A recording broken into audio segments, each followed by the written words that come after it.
Chapter 3 The Return of the Queen. Hades, Primrose, and Hazel sat in the solarium while they waited for Circe to join them. Jacob had escorted Circe to her chambers so she could collect herself, while Primrose and Hazel served the Lord of the Underworld some tea as he requested. Atop the ancient stone mansion, the solarium shined like a sparkling jewel against the purple twilight, slowly fading into black. Jacob was now down below, preparing for the lighting of the deadwoods to honor their royal guests, while Hades and the witches sipped their tea. Their view was awe-inspiring, and Hades couldn't help but feel the magic that emanated from this dark and foreboding place. This was one of the few kingdoms he hadn't visited properly during his time in the many kingdoms, and he was pleased to have finally breached the formidable fortress to take tea with the queens of the dead at last. Queens who were by all accounts much more welcoming than their predecessors. He watched as some of the undead minions below made their way back to their graves, ushered by Jacob, an interesting man, or what was left of the man he once was. For a being who was mainly bone and thick, leathery skin, he cut quite the figure under his ancient soldier's uniform. He didn't strike Hades as fully human. That is, not even fully human before he became undead. His bones were unusually large, and he was much taller than the average man. Hades could tell he had been handsome when he was alive, and he could sense both his strength and his compassion. He was the legendary Sir Jacob, who still served the queens of the Deadwoods after all these years, always there to help, guide, and counsel the new, inexperienced queens, as had been this lot for more years than even he could recollect. It seemed to Hades that Jacob was the real person in charge of this kingdom. Hades made sure to veil these thoughts from the witches, though he had a feeling he might have to take special care to keep his thoughts from Circe. She was by far the most powerful witch he had ever encountered, at least since her mother's. There is nothing quite like a nice cup of tea in the many kingdoms.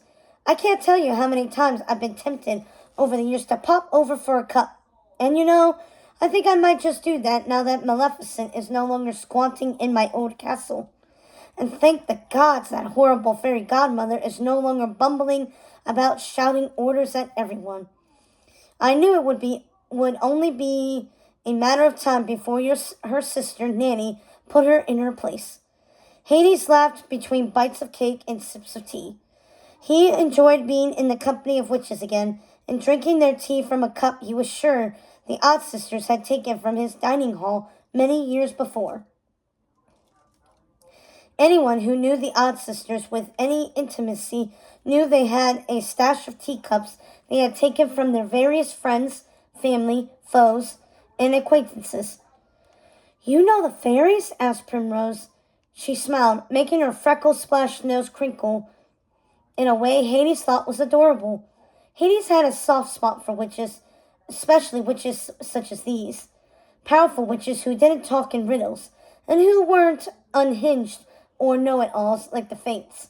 He detested almost nothing more than a know-it-all. He liked these witches because, like him, they understood what it was to be keepers of the dead, and he thought they were a delight. Hazel, with her gray, thoughtful eyes that took everything in and filed it away in case she would need it again, and Primrose, with her inner light and desire to transform her kingdom into something beautiful, both of them more powerful than they knew. These were rare witches, and Hades was happy to be in their company. He was already enamored with them, just as he had been with the Odd Sisters so many years ago. But these witches, they were easier to love, easier to talk to, and spend time with. If he hadn't already learned his lesson from the last time he visited the many kingdoms, he would happily spend the rest of his days with these witches in the Deadwoods. But fate had other plans for Hades. "Oh, fairy godmother and I go way back, though I don't think she'd admit it," he said with a flourish of his hand and a glint in his eyes. He motioned to a skeleton minion nearby for another cup of tea, then continued talking. "I still feel the spirits of the queens of the dead in the room with us now, hovering and fretting. But I assure you, I have no intention of taking up residence in the many kingdoms again. nor of showing a display of my power in your lands. I owed the Odd Sisters a favor, and I granted it. That is all I came here to do. But I couldn't stand by and watch Lucinda kill her daughter after everything she and her sisters went through to create her, he said while munching caramel tarts, quickly brushing away the crumbs from his robes when he heard someone come into the solarium. And what do you know of that, Lord of the Dead? Circe stood in the arched doorway. She had changed into a long silver gown that shined like moonlight. Hades could see the joy in Hazel's and Primrose's hearts to see Circe again. I know more than I care to admit, said Hades. And the Wraith Queens?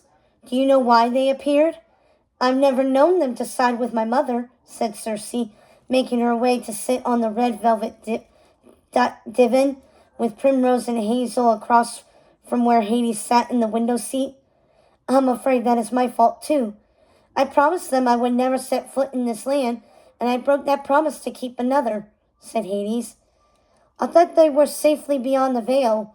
Are you telling me they can enter the land of the living any time they wish?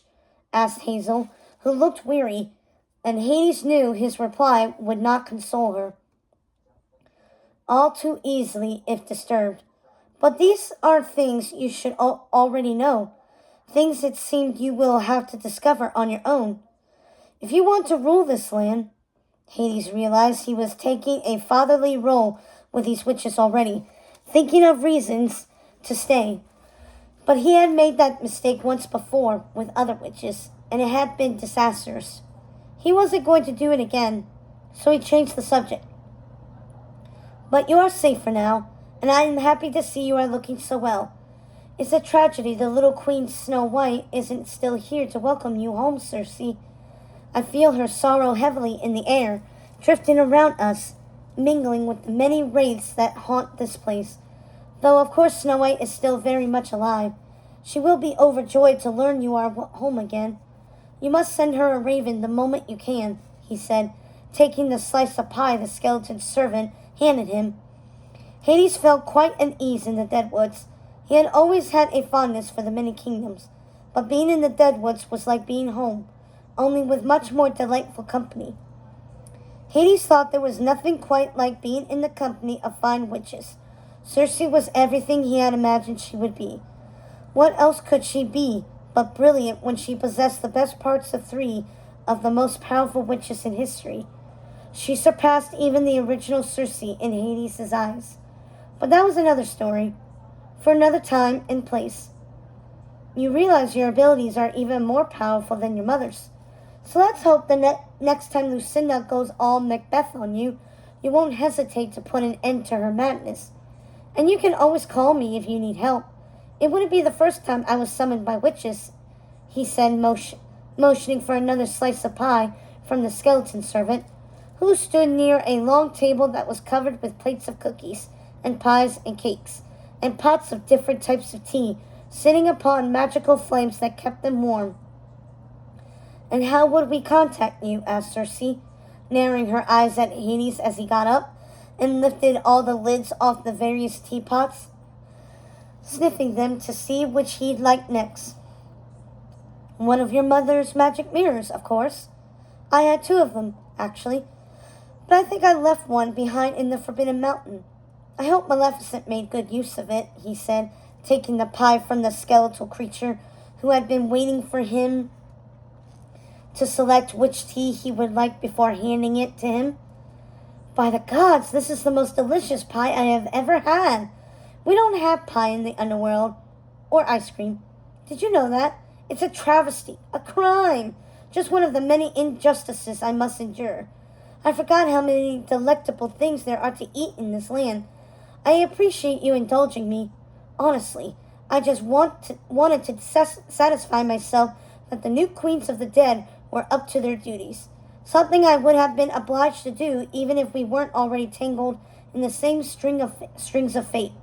And of course, there is the matter of offering my sincerest apology, and my help if you will take it. And that, ladies, is something I rarely do. So please, let's not spread it around. What is it that you rarely do, Hades? Apologize or help? And Hades laughed, realizing Circe had a bit of her mother's wit after all. Well, both to be honest, but I meant apologize. You see, I am the reason the Oz sisters are so, you know, so odd sistery. The party moved their gathering into the library. The ladies rarely spent time there, though it was one of the most beautiful rooms in the mansion. Hades sat on the massive stone love seat adorned with carved ravens, his hand resting on one of the ravens' heads, as his long spectral robe writhed contentedly on the gray stone floor. Circe was sitting in a chair to the left of the stone fireplace. Above it was a portrait of her mother's when they were still young women. She deliberately sat there so the painting would be at her back, because when she faced it, she felt like their eyes were upon her, chastising her for what she had done to them. The fireplace was flanked by two large crows, carved from black marble. Or perhaps it was onyx. Circe now couldn't recall, but she loved them and felt warmed by the purple blazing fire that made the room look as if they were in perpetual twilight. Primrose and Hazel were curled up in their favorite window seat, a reading nook that looked out on the courtyard. Primrose was waving her hand toward the courtyard, making the grounds burst with colorful blooms again, bigger and brighter than they were before the Wraith Queens made them wither. Hazel had her eyes fixed on Hades as she elbowed Primrose, a reminder that they had an honored guest to entertain, though Hades didn't seem to mind. Circe thought Hades looked quite at home in this older part of the mansion, with its stone carvings of dragons, harpies, and gargoyles.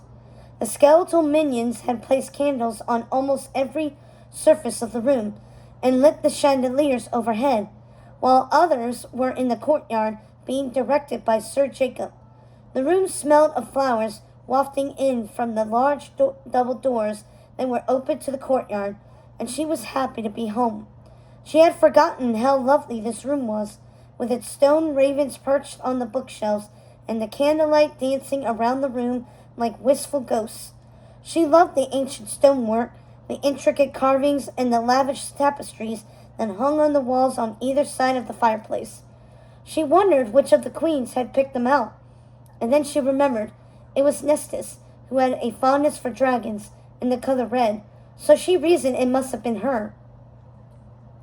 At Hades' request, Circe asked one of their skeleton servants to arrange for more tea and baked treats to be brought into the library and set out on little round tables.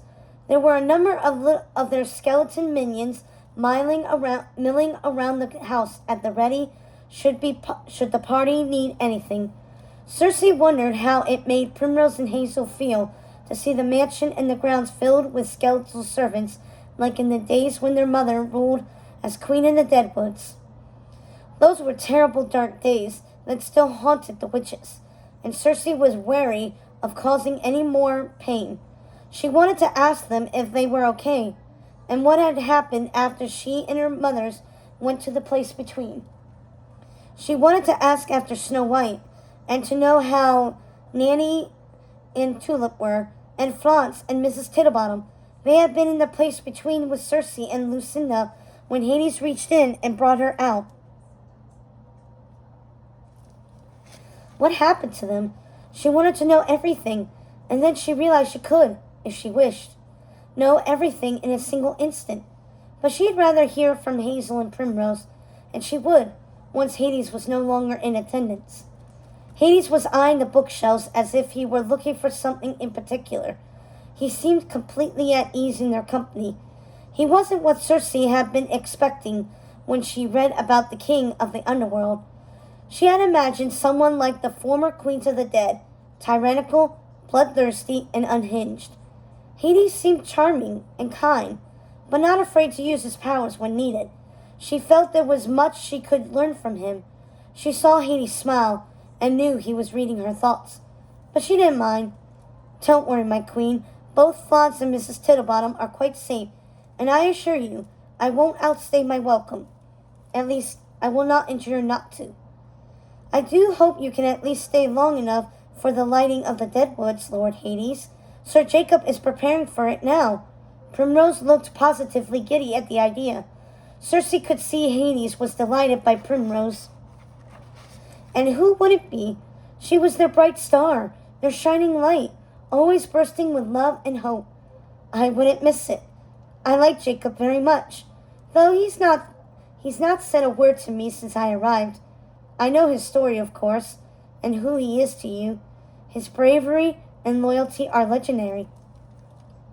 Circe smiled, hearing Hades say these words. He had to know he was endearing to himself to them, spellbinding them with his kind words about Jacob. She had to wonder if he was truly being sincere, or if this was all an act. How do you know so much about us? Circe wondered, not meaning to say it aloud. Your mother's, and the book of fairy tales, of course. I think you should read it. All of it, I mean, and the numerous spell books and tomes in this place. There are measures, for example, you could take to keep those wraith hags locked away. There's still so much for you to learn. Speaking of which, what, if anything, did your mothers tell you about my time in the many kingdoms? He asked, taking another sip of tea and scanning the bookshelves again. Almost nothing at all, said Circe, wondering what Hades was looking for. Well then, it's about time you hear my story. It's a good one, I assure you. It is about me, after all. And I could tell you myself. Usually I jump at the chance. But I think I'd rather just sit here eating these delicious cookies and drinking your splendid tea while we let the odd sisters tell it themselves. And perhaps in the telling of it, I will appear more like you expected. But we all change, Circe, even gods, he said, piling cherry almond cookies on the edge of his tea saucer and inspecting his cup with a critical gaze. I am going to take this cup and saucer back to the underworld with me. I hope you don't mind. We don't mind at all. But what do you mean by letting my mothers tell the story themselves? Circe turned to look at the portrait of her mother's hanging over the fireplace, and just for a moment she had to wonder if it was a trick of the light and shadow, or if she really saw their eyes move to meet hers. She had the most foreboding feeling that Lucinda would find her way out of the place between again, and Circe wouldn't have the strength to stand against her. Circe had always felt like there was something holding her back, and she knew it was more than just her love for her mothers. Oh, there's a reason for that, Circe, and it's bound in part of a promise I made to Florence, said Hades, reading her mind. Florence? What promise? She asked, turning away again from the portrait of her mother's and focusing on Hades. It's all in the book of fairy tales. I assume that's why you brought us to the library. It's right there on the shelf. You're going to love this. I'm surprised your mothers didn't teach you this little trick. All you have to do is tap the book 3 times, and it's magically read aloud by its authors, he said. And with a wave of his hand, the book flew toward him and landed on his lap. Everything you need to know is here in the book of fairy tales. And it's not just our stories and secrets on these pages, but their own. Your mothers are dangerous, Circe, far more than I realized, far more than I feared. We have to do something, and I want you to let me help you. They are my responsibility, not yours. I am the reason they went mad. This is my fault, not yours. Oh, I think it is my fault. That is why you need to hear my story, he said, as the book on his lap opened magically, its pages flipping until he found the chapter he was trying to locate. One day, we won't have to use magic in order to listen to books. Can you imagine? He said, waiting for a reaction. But the witches just look at him suspiciously. Really? Nothing? Fine. Let's have a listen then, he said, tapping the book 3 times with his fingers.